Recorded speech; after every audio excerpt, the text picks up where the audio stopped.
नमस्ते, मैं हूँ संजय दीक्षित और आप देख रहे हैं दी जयपुर डायलॉग्स। इस चैनल को सबसे पहले सब्सक्राइब करें, सब्सक्राइब करने के साथ-साथ बेल आइकॉन अवश्य दबा दें।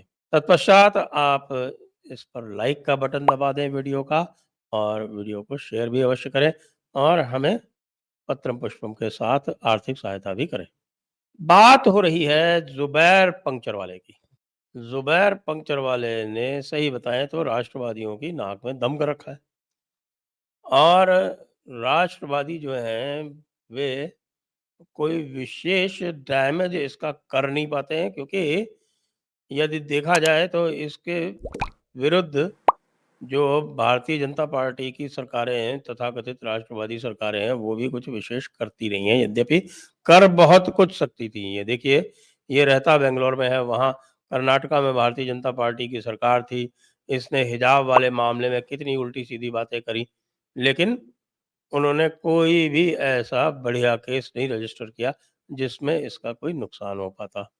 अब प्रश्न ये उठ रहा है कि अभी जो मुज़फ्फरनगर वाला कांड हुआ है, मुज़फ्फरनगर वाले कांड में ज़ुबैर के विरुद्ध जुवेनाइल जस्टिस एक्ट में एक एफआईआर हुई है।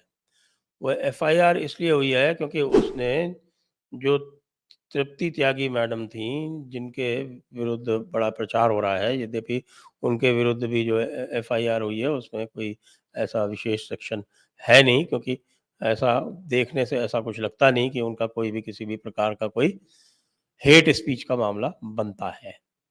तो जो कुछ भी है वो बच्चे के पिटाई के हिसाब से जो जुवेनाइल जस्टिस एक्ट इत्यादि के ही उनके ऊपर भी मामले लगाए गए।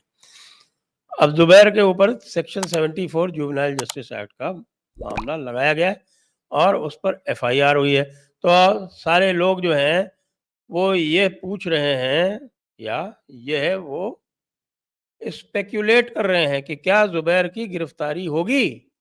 देखिए, मैं सभी से, हमारे सभी विद्वज्जनों से जितने भी हैं, उनसे हाथ जोड़कर सबसे पहले माफ़ी माँगता हूँ। क्योंकि मैं कुछ ऐसी बात कहने जा रहा हूँ, जो हो सकता है कुछ लोगों को पसंद ना आए।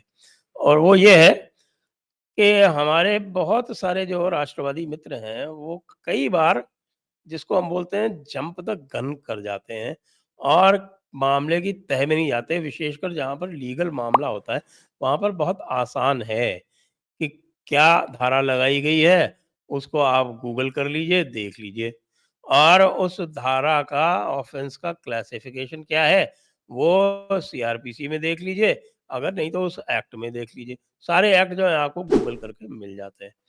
तो अब प्रश्न उठ रहा है कि भई ये ज़ुबैर जो है, इसके विरुद्ध एफआईआर हो गई है, तो बड़ा एक सेलिब्रेटरी माहौल बन गया है कि साहब सब लोग जो है वो खुशियाँ मना रहे हैं कि अब तो ज़ुबैर गया। लेकिन कोई नहीं देख रहा कि ये जो सेक्शन 74 जुवेनाइल जस्टिस एक्ट जो है वो क्या है? और इसका जुवेनाइल जस्टिस एक्ट में क्लासिफ़िकेशन क्या है? तो मैं आपको पहले बता देता हूँ। जिससे पहले उसके बाद फिर मैं आपको बताऊँगा कि ज़ुबैर जेल जाएगा या नहीं जाएगा इस केस में, कि जो सेक्शन 74 जुवेनाइल जस्टिस एक्ट जो बताया गया है इसमें, उसमें 6 महीने की सज़ा है और या फिर फ़ाइन है। तो 6 महीने की सज़ा या फ़ाइन, ये इसमें अधिकतम सज़ा है। उसके बाद फिर इसका क्लासिफ़िकेशन जो है, इस एक्ट में ही दिया हुआ है। देखिए, क्लासिफ़िकेशन 2 तरह से देखा जाता है, या तो एक्ट में ही ऑफ़ेंस का क्लासिफ़िकेशन दिया हुआ होता है, नहीं तो फिर सीआरपीसी का जनरल क्लासिफ़िकेशन होता है और सीआरपीसी का जो शेड्यूल है, उसमें जनरल क्लासिफ़िकेशन ऑफ़ेंसेस दिया होता है। जहाँ पे ऑफ़ेंस स्पेसिफ़िकली नहीं क्लासिफ़ाई किया जाए, तो वो सीआरपीसी के शेड्यूल में जाके देखा जाता है। लेकिन इसमें सेक्शन 86 जुवेनाइल जस्टिस एक्ट में ऑफ़ेंसेस का क्लासिफ़िकेशन दिया हुआ है और उसमें ये साफ-साफ दिया हुआ है कि वो ऑफ़ेंसेस जो 3 वर्ष से कम की सज़ा वाले हैं, वो नॉन कॉग्निज़ेबल होंगे और बेलेबल होंगे। तो बेलेबल होंगे का तो मतलब सीधा-सीधा हो गया कि अरेस्ट तो नहीं हो सकती। लेकिन इसमें एक और भी गंभीर समस्या है। वो समस्या ये है कि जो सेक्शन 74 अकेला लगाया गया है इसमें, दूसरा कोई एक्ट उसके साथ में सेक्शन लगाया नहीं गया। तो फिर ज़ुबैर के विरुद्ध जो ये एफआईआर हुई है, वो कैसे हुई है? क्यों? क्योंकि सेक्शन 86 कहता है कि 3 साल से कम की सज़ा वाले जो भी ऑफ़ेंसेस हैं, जुवेनाइल जस्टिस एक्ट में, वे नॉन कॉग्निज़ेबल होंगे। नॉन कॉग्निज़ेबल का मतलब क्या होता है? सरल भाषा में बताऊँ तो कानून में जो नॉन कॉग्निज़ेबल होते हैं, असंज्ञेय अपराध होते हैं, उसमें एफआईआर नहीं होती। उसमें केवल और केवल कोर्ट कंप्लेंट होती है। इसमें आपको कोर्ट में जाकर मजिस्ट्रेट के सामने बयान देकर, बयान दर्ज करवाकर, उसके बाद फिर मजिस्ट्रेट ये तय करता है कि इसका संज्ञान लिया जा सकता है या नहीं लिया जा सकता है। उसकी कॉग्निजेंस केवल मजिस्ट्रेट ले सकता है, एफआईआर उस पर नहीं होती।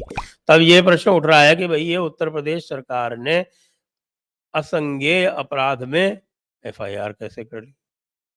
मैं नहीं कह सकता भई कि कैसे कर ली, एफआईआर बनती तो नहीं है।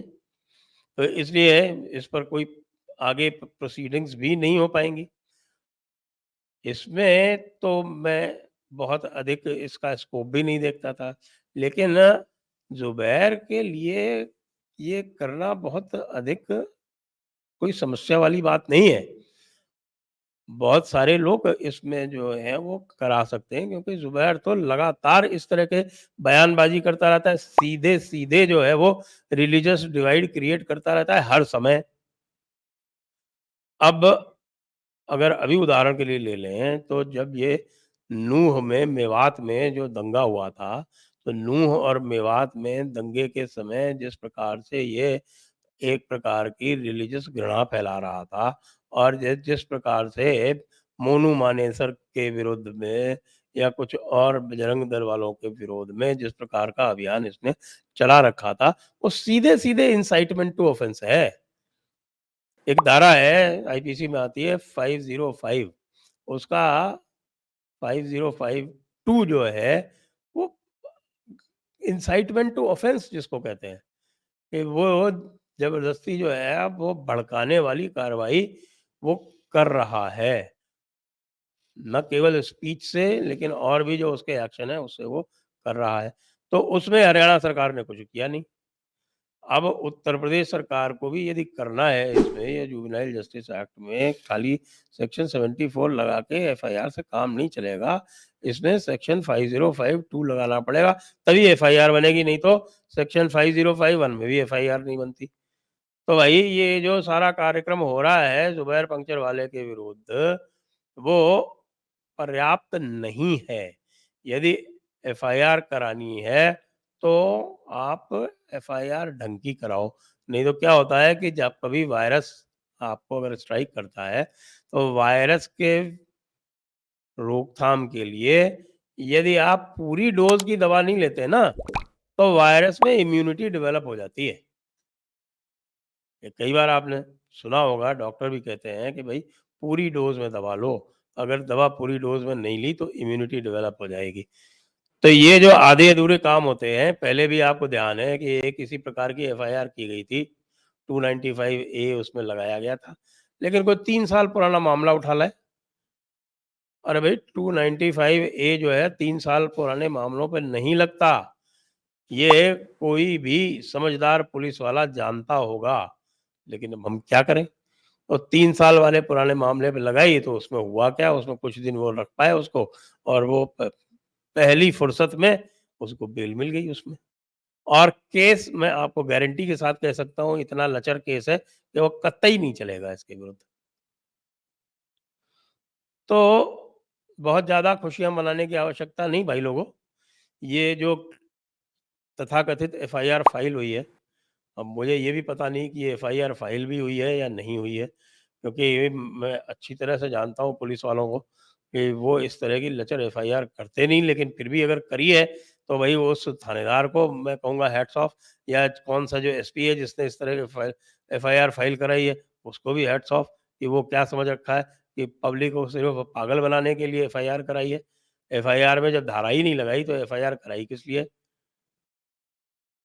यानी नॉन कॉग्निजेबल ऑफेंस की धारा लगा के पब्लिक को क्या दिखाना चाहते हो? तो भाइयों, इसमें बहुत ज़्यादा प्रसन्न होने की बात नहीं है। ज़ुबैर जो है इसमें 1 सेकंड के लिए भी ना तो अरेस्ट होने वाला है और ना उसको इस एफआईआर के बेसिस पे कुछ होने वाला है। यदि किसी को कराना भी है, तो वो जाए और जाकर कोर्ट में फाइल करे कंप्लेंट, तभी कुछ होगा। और ज़ुबैर जैसे लोग जो हैं उन पर उनको आप उनके ही रास्ते से काउंटर करें, वो ज़्यादा इफ़ेक्टिव होता है। और वो रास्ता कौन-सा है? वो रास्ता वही उसी ट्विटर का, उसी सोशल मीडिया का है, जिसका उपयोग वो करता है।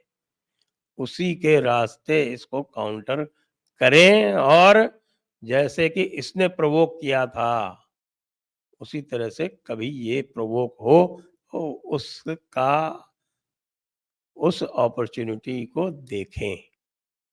वहीं पर ये पकड़ में आएगा, ऐसे नहीं बहुत शातिर है, ऐसी आसानी से पकड़ में आने वाला नहीं है। जय हिंद, जय भारत, वंदे मातरम।